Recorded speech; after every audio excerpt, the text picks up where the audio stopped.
เบิ้งพี่น้องเกียมเบิ้งเกียมเสียเกียมเสียว่าผู้ใดสินี้ไผผู้ใดสินี้ไผปัจจุบันนี่ทั้งอนุกรรมการเฮา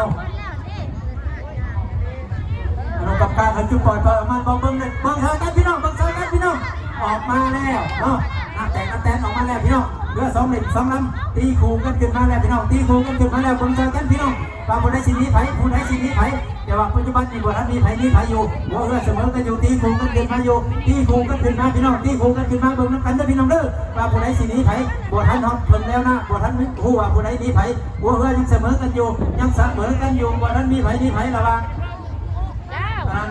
ดูใส่ท้องกระเทียมข้าวต้นทอง2 เหลี่ยม 2 ลำพี่น้อง2 เหลี่ยม 2 ลำหนีผู้ใดจีหนีไปพี่น้องไปผู้หมอยผู้ปลาหนีไปแล้วน้ำเต็มนั้น2 กำ 2 ใบ2 เหลี่ยม 2 ลำผู้ใดจีหนีไปจู้จี้สูสี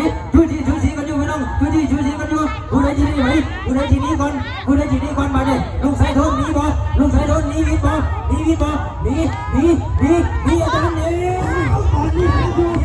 ไปได้นะพี่น้องหนีไปได้มันก็ท้องนั่งอยู่มันก็ท้องนั่งอยู่คนละแล้วพี่น้องต้องสอนกันมาสีน้ำทันบ่นั่นบ่